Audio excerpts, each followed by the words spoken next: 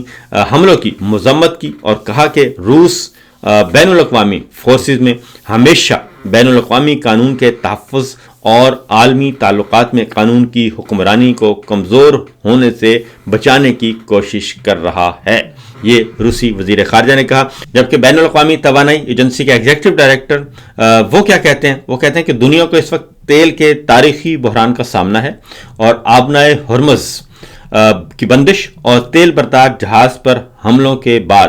عالمی تیل سپلائی کو یومیہ 1 ملین بیرل تک گھٹا دیا ہے، اور اتنی کمی 70 کی دہائی کے بحران میں بھی نہیں دیکھی گئی، یعنی کہ 1970 میں ایک کرائسس آیا تھا اور اس وقت بھی